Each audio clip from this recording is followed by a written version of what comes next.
Hello friends, Radhe Radhe. Welcome back to my channel दीदी biology classes. आप अच्छे होंगे और अपनी पढ़ाई भी अच्छे से कर रहे होंगे। फ्रेंड्स, आईसीटी पेडागोजी की मैंने एक सीरीज शुरू की थी जिसमें एक क्लास टॉपिक रखा गया था आईसीटी, यानी आईसीटी इंफॉर्मेशन कम्युनिकेशन टेक्नोलॉजी क्या होती है, और इसके अलावा इसकी डेफिनेशन, इसकी विशेषताओं के बारे में पढ़ेंगे।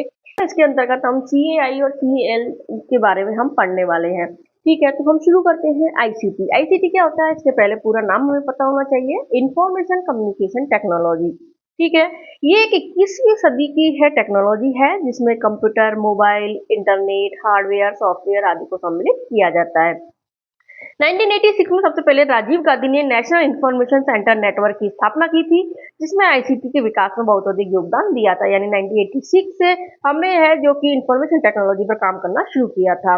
औद्योगिक अधिनियम 2000 में बनाया गया था। ठीक है, इसका जो संशोधन किया था, फिर 2008 में इसका संशोधन किया गया था।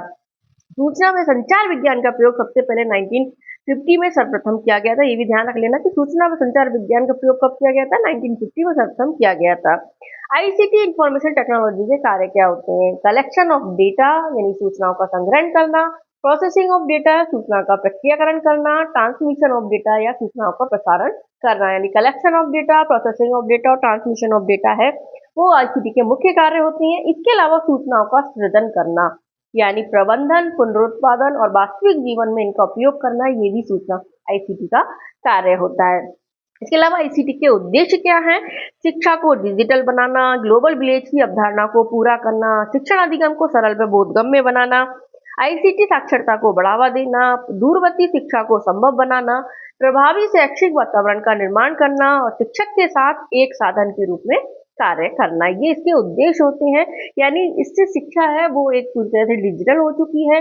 दूसरा है, इसमें जो शिक्षा है, शिक्षक है, उसको भी एक साधन के रूप में आपको है, जैसे इंटरनेट है, कंप्यूटर है, ये मिल चुके हैं, मोबाइल है मिल चुकी है, जैसे वर्चुअल लर्निंग है वो बहुत ही ईजी हो चुकी है। इसकी कमियां क्या है? इसकी कमियां ये है कि एक महंगी विधि है, क्योंकि महंगी महंगी उपकरण की आवश्यकता होती है, समय अधिक लगता है, संवेदना शून्य होती है, क्योंकि कंप्यूटर पर काम करते हैं, कंप्यूटर बोलता है। जैसे आप देखो एआई है, चैट जीपीटी वगैरह, ये क्या है? जब आईसीटी के बारे में ही है, लेकिन इनसे हम सूचना मंगवा तो सकते हैं, लेकिन हम इनसे है अटैच्ड नहीं होते हैं, तो ये संवेदना शून्य होता है। मनोवैज्ञानिक भावनाओं का इसमें समाधान नहीं है, क्योंकि जो टीचर बच्चे के सामने रहता है तो टीचर से पता लगा लेता है कि बच्चे को समझ में आया है नहीं है, बच्चे का जो लर्निंग पावर है वो कहाँ तक है, लेकिन इनमें इससे कोई फर्क नहीं पड़ता है।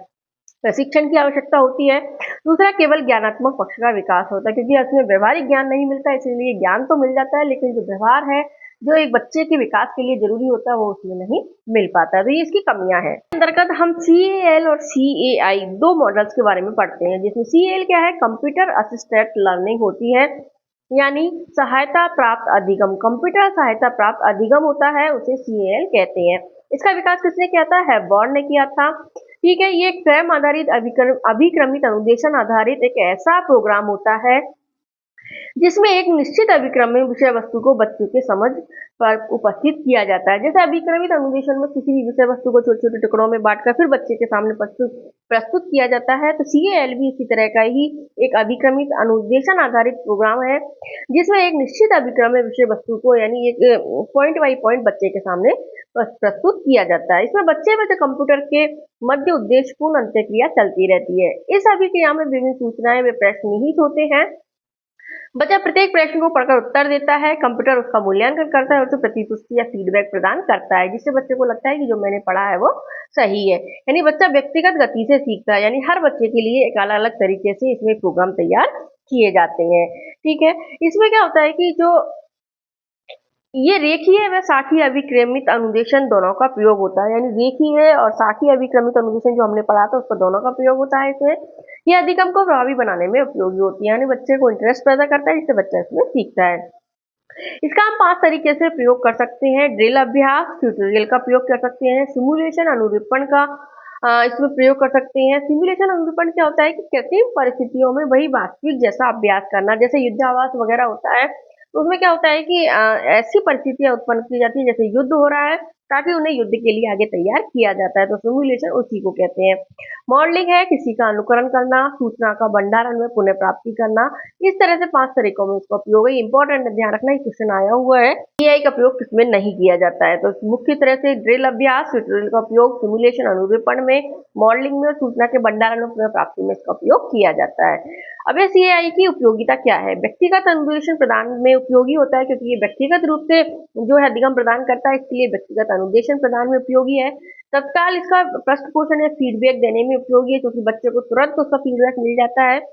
घर बैठे शिक्षा, दूरवर्ती शिक्षा में इसका उपयोग किया जा सकता है, यानी डिस्टेंस एजुकेशन में यूज किया जाता है। प्राथमिक या माध्यमिक शिक्षा के सभी स्तरों पर ये उपयोगी होता है, और विषय वस्तु को आकर्षक और रोचकता प्रदान करने में भी ये उपयोगी होता है। यानी विषय वस्तु कैसे है, इसको आकर्षक बनाया जा सकता है, कंप्यूटर के माध्यम से है, ई डिजिटल जैसे हमारे बोर्ड होते हैं उनके माध्यम से है, तो विषय वस्तु को आकर्षक और रोचकता प्रदान करने में ये उपयोगी होता है। अगला है प्रोग्राम है वो है CAI, कंप्यूटर असिस्टेंट इंस्ट्रक्शन। वो था कंप्यूटर असिस्टेंट लर्निंग, ये है कंप्यूटर असिस्टेंट इंस्ट्रक्शन, कंप्यूटर सहायता प्राप्त अनुदेशन इसको बोलते हैं। यानी ये मुख्य रूप से किसने दिया था? ये लॉरेंस स्टूलरो व डेनियल डेविस ने इसका विकास किया था 1965 में। ये कौन सा था? तो आपको ध्यान है जब हमने सूचना तकनीकी के प्रतिमान पढ़े थे, हमने जो टीचिंग मॉडल पढ़े थे, उसका ये एक प्रकार था। लॉरेंस स्टूलरो व डेनियल डेविस ने इसका विकास किया था 1965 में। इसमें कंप्यूटर की सहायता से अनुदेशन दिया जाता है, और इसमें रेखीय व शाखीय अभिक्रमित अनुदेशन दोनों का है प्रयोग इसमें भी होता है। ये जो अनुदेशन है पूरी तरह से अधिगमकर्ता नियंत्रित अनुदेशन होता है, जिसमें प्रत्यक्ष अनुदेशन दिया जाता है। यानी कंप्यूटर व छात्र के मध्य उद्देश्यपूर्ण अंतरक्रिया चलती रहती है।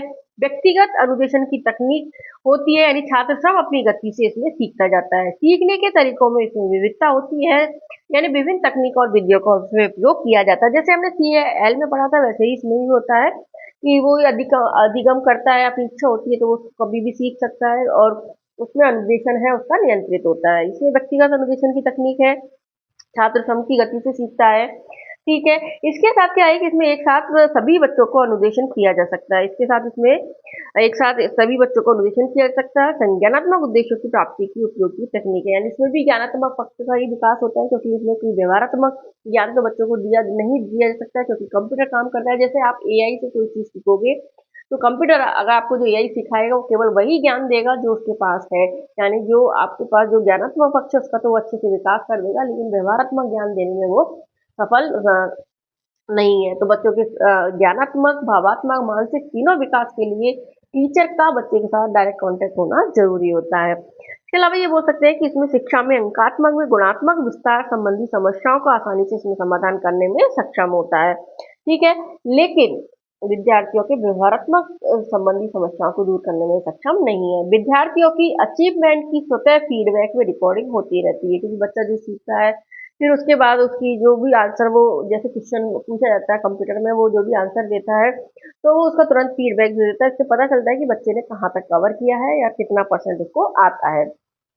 CAI का सबसे पहले प्रयोग ध्यान रखना सिडनी प्रेसी ने 1925 में किया था। इसके उत्पादक तो लॉरेंस स्टूलरो व डेनिस डेविस माने जाते हैं, लेकिन सबसे पहले इसका प्रयोग किसने? सिडनी प्रेसी ने 1925 में किया था। CAI में 3 उपागम का अध्ययन किया जाता है, हार्डवेयर, सॉफ्टवेयर और कोर्सवेयर। ये भी ध्यान रख लेना। तो हार्डवेयर क्या है? एक मशीनी उपकरण है जिसमें CPU, कीबोर्ड, मॉनिटर की सहायता से अनुदेशन दिया जाता है। सॉफ्टवेयर होता है जिसमें निर्देशों के समूह यानी प्रोग्रामिंग होती है। तीसरा कोर्सवेयर क्या होता है? ये ध्यान रखना। कोर्सवेयर क्या होता है? सॉफ्टवेयर प्रोग्राम के प्रशिक्षण से संबंधित है, यानी जो सॉफ्टवेयर प्रोग्राम बनाने वाला होता है उसको क्या कहते हैं? कोर्सवेयर कहते हैं। हार्डवेयर मशीनी उपकरण हो गए, सॉफ्टवेयर जो कि सॉफ्टवेयर प्रोग्राम कंप्यूटर के अंदर निहित होते हैं, और कोर्सवेयर होता है कि जो सॉफ्टवेयर प्रोग्राम है उसको चलाने वाला या उसको बनाने वाला है, उसको प्रशिक्षण देने वाला होता है, उसको कोर्सवेयर कहते हैं। CAI में सबसे महत्वपूर्ण 3 तत्व होते हैं। कौन सा? सिस्टम ऑपरेटर, इंजीनियर कंप्यूटर और प्रोग्रामर अभिक्रमिक लेखक, यानी बाल मनोविज्ञान का ज्ञाता। यानी एक तो होता है कि जैसे आपने कंप्यूटर को ऑन करने वाला तो उसे सिस्टम ऑपरेटर कहेंगे। दूसरा है इंजीनियर, यानी जो सॉफ्टवेयर उसमें अंदर डालता है, जो भी शिक्षा से संबंधित सॉफ्टवेयर हो उसमें डालता है, वो इंजीनियर होता है। तीसरा होता है प्रोग्रामर होता है, यानी जो बच्चों को सिखाने के लिए, यानी उसको पता होता है कि बच्चे किस गति से किस चीज को अच्छे से सीख सकते हैं, तो उसको एक प्रोग्राम रूप में तैयार करता है, उसे प्रोग्रामर कहा जाता है, यानी बाल मनोविज्ञान का ज्ञाता होता है। इसके अलावा सीआई के अनुदेशन के देने के भी 3 स्तर होते हैं। कौन-कौन से? अंतःक्रियात्मक स्तर, जिसमें कंप्यूटर व छात्र के मध्य अंतःक्रिया होती है, और संवाद स्तर होता है जिसमें कंप्यूटर व छात्र के मध्य डिस्कशन होता है, क्योंकि एक दूसरे से वो क्वेश्चन आंसर के द्वारा डिस्कशन करते हैं। जैसे चैट जीपीटी है, अभी देखो आप, चैट जीपीटी है, जेमिनी है, जिसपे आप कुछ बोलते हो फिर वो आंसर देते हैं, फिर आप कुछ और दूसरा आंसर क्वेश्चन पूछते हो फिर उसका आंसर देते हैं, तो क्या एक संवाद स्तर होता है। तीसरा होता है, फिर आप उसमें सही आंसर बताते हो तो उसका फीडबैक उनके द्वारा दिया जाता है, तो फीडबैक स्तर होते हैं। तो अनुदेशन के 3 स्तर हो गए, अंतःक्रियात्मक स्तर, संवाद स्तर और फीडबैक स्तर इसमें होता है। के यूजेस के बारे में बात करें तो सूचना अधिकारी के रूप में, यानी सूचनात्मक उपागम के रूप में है।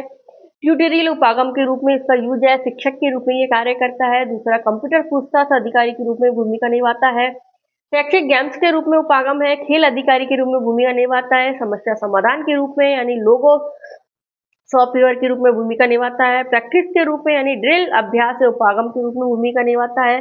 अनुरूपण या सिमुलेशन उपागम के रूप में होता है, जिसमें कृत्रिम परिस्थितियों को वास्तविक परिस्थितियों के रूप में प्रस्तुत किया जाता है। मॉक ड्रिल या मॉक इंटरव्यू जिसके उदाहरण हो सकते हैं। खोज उपागम के रूप में इसका उपयोग किया जाता है। प्रयोगशाला उपागम के रूप में उपयोग किया जाता है। प्रबंधक उपागम के रूप में उपयोग किया जाता है। क्रियात्मक रूप से अनुदेशन प्रदान करने के रूप में भी इसका उपयोग किया जाता है। तो इसके यूजेस ध्यान रख लेना, क्योंकि दोनों में से सीएआई या सीएल दोनों के ही यूजेस आपसे पूछ सकते हैं कि किसमें उपयोगी है किसमें नहीं है। इसके अलावा मैकेंजी ने सीआई के 3 लाभ और बताए थे। क्या? तत्काल फीडबैक देने में, रेखा चित्रों के माध्यम से शिक्षा प्रदान करने में और बच्चों को एक्टिव बनाए रखने में सीएआई है वो उपयोगी होता है। तो ये जो सीएल और सीआई से हमेशा क्वेश्चन पूछे जाते हैं आईसीटी में से, तो आप इन दोनों को अच्छे से याद कर लेना। सीएआई के लाभ क्या क्या है? स्वयं गति से सीखने में उपयोगी होता है। तत्काल फीडबैक दिया जाता है। डिस्टेंस एजुकेशन में यूजफुल है। टाइम टेबल तैयार करने में इसका यूज कर सकता है। रिजल्ट तैयार करने में फटाफट से इसके रिजल्ट तैयार हो जाते हैं। किसी का एबिलिएशन मूल्यांकन करने में यूजफुल है। आत्मविश्वास बढ़ाने में यूजफुल होता है। निदानात्मक या उपचारात्मक शिक्षण में भी इसका यूज किया जाता है। तो ये सारे यूज है जो सीआई के लाभ होते हैं, सीआई के जो है बेनिफिट हमें प्रदान होते हैं। इसके अलावा सीएआई या सीएल की कमियां क्या हैं? दोनों की कमियां वही है कि एक मेगा उपागम है, निर्देशों पर निर्भरता है, भावात्मक या मनोवैज्ञानिक समस्याओं का इसमें समाधान नहीं होता है, क्योंकि ये कंप्यूटर होता है तो केवल ज्ञानात्मक पक्ष का विकास इसमें किया जाता है। इसके अलावा कुछ और एक प्रोग्राम होते हैं सीआई और सीएल के अलावा, जिनके बारे में हम थोड़ा थोड़ा देख लेते हैं। जैसे सीएमआई होता है, एक कंप्यूटर मैनेज इंस्ट्रक्शन, कंप्यूटर प्रबंधित अनुदेशन होता है, जिसमें सीआई से इस रूप से भिन्न होता है कि इसमें निर्णय की प्रक्रिया भी शामिल होती है। क्योंकि सीएआई है वो केवल अनुदेशन देता है, लेकिन जो सीएमआई होती है वो मैनेज करता है, यानी जो निर्णय की प्रक्रिया भी इसके अंतर्गत शामिल होती है वो सीएमआई होता है।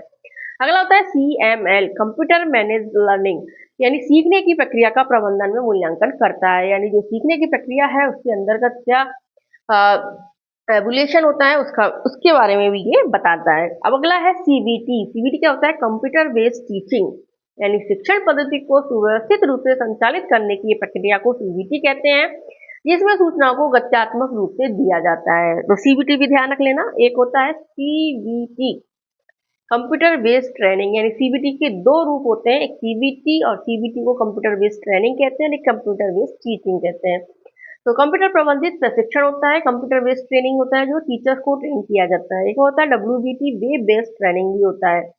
इसके अलावा एक शब्द और होता है मिश्रित अधिगम, यानी ऑनलाइन व ऑफलाइन दोनों माध्यमों से सीखना होता है, उसे मिश्रित अधिगम कहा जाता है। इसके अलावा डिजिटल लर्निंग जो होती है उसके भी कुछ जो प्रोग्राम है या फिर जो कुछ सॉफ्टवेयर चलाए जाते हैं उनके बारे में देख लेते हैं। जैसे एक वेब 2.0 है जो वेबसाइट व अनुप्रयोगों को बनाने में यूज किया जाता है, जीवों को पढ़ने में यूजफुल है। एक स्वम, इंपॉर्टेंट है, ध्यान रखना स्वम क्या है? Study wave young aspirant mind program होता है, जिसमें ऐसा मंच है जहां विद्यार्थी एनसीईआरटी इग्नू के माध्यम से 11th और 11th से आगे का जो ऑनलाइन कोर्स है उसको कर सकता है, यानी फ्री में भी कोई भी कोर्स इसमें से इस वाली साइट पर जाकर कर सकता है। इसके अलावा एक होती है मूक, MOOC, massive open online course, यानी ये जो वंचित बच्चे हैं उनको पढ़ाई को समान अवसर देने के लिए ये प्रोग्राम चलाया गया है, जिसमें शिक्षा का वैश्विक, राष्ट्रीय व क्षेत्रीय मंच है। इसके माध्यम से बच्चा किसी भी समूह या शिक्षक से शिक्षा प्राप्त कर सकता है। इसके लिए भारतीय माध्यम सम होता है और जो इंटरनेशनल लेवल पर मूक चलाया जाता है। एक अगला प्रोग्राम है साक्षात, जिसमें 30 अक्टूबर 2006 को MHRD द्वारा चलाया गया इसको वन स्टॉप पोर्टल है जिसमें निःशुल्क ई सामग्री प्रदान की जाती है।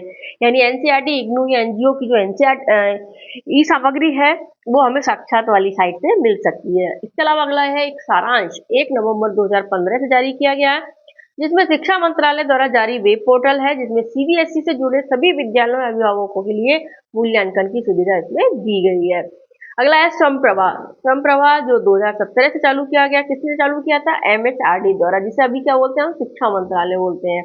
11-12 की एनसीईआरटी का जो ई कंटेंट है उसको 32 डिजिटल चैनल्स के माध्यम से प्रसारित किया जाता है, इसमें स्वयंप्रभा में। तो ई कंटेंट को प्रसारित करने वाली एक साइट है स्वयंप्रभा। ठीक है, इसके अलावा दीक्षा, निष्ठा, स्माइल जो आपके पहले थे अभी है नहीं। एफटीपी फाइल ट्रांसफर प्रोटोकॉल एक नेटवर्क या संचार प्रोटोकॉल होता है एफटीपी, जिसके द्वारा इंटरनेट आधारित टीसीपी या आईपी नेटवर्क पर संचिकाओं का आदान प्रदान किया जाता है। तो इस तरह से ये कुछ ऐसे प्रोग्राम हैं जो कि ई लर्निंग के माध्यम से हमारे अभी चल रहे हैं। इसके अलावा होती है आभासी दुनिया। वर्चुअल वर्ल्ड क्या होता है? यानी कंप्यूटर के माध्यम से निर्मित एक नकली वातावरण जो प्रत्यक्ष रूप से आमने सामने ना होते हुए भी बातचीत को संभव बनाता है। जैसे यूट्यूब के माध्यम से मैं आपको जैसे हम टीचिंग कराते हैं तो वो भी एक वर्चुअल वर्ल्ड है। इसके अलावा डिजिटल प्लेटफॉर्म पे आपको पढ़ाया जाता है जिसे आप सीखते हैं, हालांकि डायरेक्ट टीचर से कांटेक्ट इसमें नहीं होता है, तो ये सब क्या है?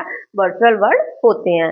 साथ ही आपका जो आईसीटी वाला टॉपिक है वो भी कंप्लीट होता है। जो भी मेरे पास मैटर था मैंने उससे आपको कंप्लीट करा दिया है। इसके अलावा एक टॉपिक की भी डिमांड आ रही है कि एनईपी 2020 करा दो। हालांकि ये टॉपिक हमारे पहले नहीं था, लेकिन फिर भी मैं कोशिश करके आपको ये टॉपिक मैटर इकट्ठा करके करवा देती हूँ। ठीक है, तो आप पढ़ते रहिए और आप केवल आप रिवीजन पर फोकस कीजिए और ज़्यादा मटेरियल की पीछे आप मत भागिए। तो फ्रेंड्स, अगर वीडियो अच्छी लगी हो तो प्लीज़ वीडियो को लाइक करो, चैनल को सब्सक्राइब करो और भी लोगों को शेयर करो ताकि मुझे इसका फायदा मिल सके। फिर मिलते हैं एक नई वीडियो में। Bye bye.